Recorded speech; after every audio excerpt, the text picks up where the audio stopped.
Hello, what is up everyone? My name is Kay and welcome back to my channel. So today we're going to be talking about episode 5 of Survivor 43. The merge is fastly approaching and things are really starting to pick up in this game. A lot of the foreshadowing that we've been seeing build up over the past few episodes is finally start to come to fruition, and I'm super excited to talk about it. Before we begin, make sure you hit the subscribe button below just so you can stay up to date, as I will be recapping Survivor all season long. Now, let's get into it.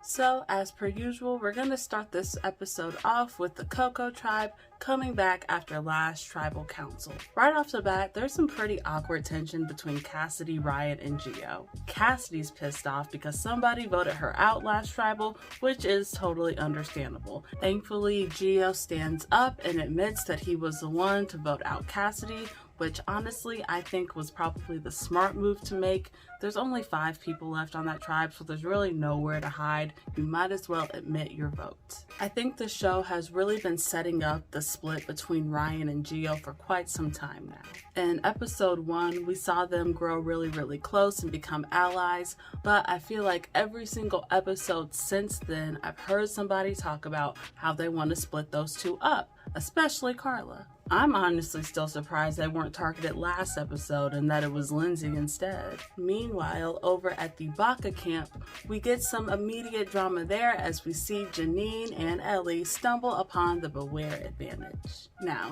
Jeanine's seen the show before, so she knows her vote is at risk if she opens it, but she decides to open it anyway because of course she does. Of freaking course she does. I mean, who wants to be passive as a first-time player? Nobody. Everybody wants an advantage. It ends up being the same advantage that Cody and Karla have, and now we get to see Jeanine put her social skills to the test. It's gonna be a little bit different for Jeanine though, as Owen, Elie, and Sami all are tipped off and they know exactly what Jeanine's doing. Gabler is the only one out of the loop. In fact, it was actually Elie who goes and snitches to Sami about Jeanine's advantage and her powers, which really confused me. I was like, girl, whose side are you on? Now, of course, not everything makes the show, so maybe Elie is a little bit closer to the guys than we're led on to believe. I don't know. We'll just have to see. Gabler is the only one out of the loop on this tribe, so he does eventually give up his beads to Jeanine. It did take a little bit convincing and bartering on Jeanine's end, but alas, now she has a full immunity idol. By far, my favorite part of this episode is when Sami tells Gabler about Jeanine's idol after it's already too late. Gabler's face is absolutely priceless here. I love it. Those beads that we just gave Jeanine, that gave her an idol. Gave Jeanine? Yeah. You just gave her a fake idol. No, we gave her a real idol. She found the advantage. You can tell Gabler is just so shook and so confused as to why they just let him give her the idol. And honestly, I am too. Like, why would they just do that? Why didn't Owen and Sami say anything? Do y'all know? It is now time for the players to go off to the immunity challenge, and this one looks like an easy one. For me, at least. No heights, no ocean, no puzzle. I got you covered on this one. Other than that, this challenge is pretty standard and plays out per usual until we see that the Vesey tribe is the winner of both immunity and reward. Love that for them. I did predict that this tribe would stay solid until the merge after their last loss, and it looks like that prediction may just be coming true. Love that for me. The Baka tribe is able to eventually follow them, winning 2nd place, which means that the Coco tribe will be going to tribal council once again for the 2nd time in a row.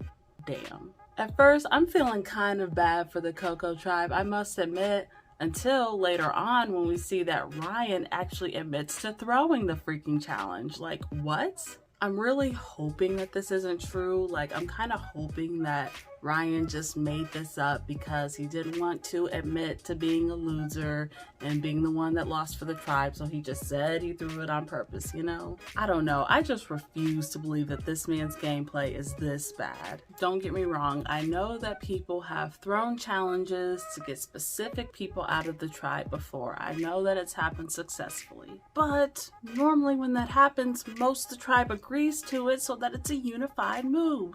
Nobody just goes rogue go and expects things to go their way. From the moment they played that clip of Ryan admitting to throwing it, I just knew that things were not going to go the way that he hoped. After this challenge, 3 people from each tribe are then selected to go off to Risk Island together, just like they did in the last episode. Gio, Jeanine, and Jesse are all chosen from their respective tribes, and off they go. During that trip, Gio tries to scheme and manipulate, which is always fun. He tries pulling a Noelle by making the others feel bad for him so that they'll just give him up the advantage. And although this works swimmingly for Noelle, clearly Gio does not have the same charm that she does, because this does not work out for Gio at all. I mean, it is an epic and total failure. Instead of the others playing it safe, they actually all call Gio's bluff and they all risk their vote, and now it's just up to total chance. As sloppy as this move was, it does pay off for Gio in the end.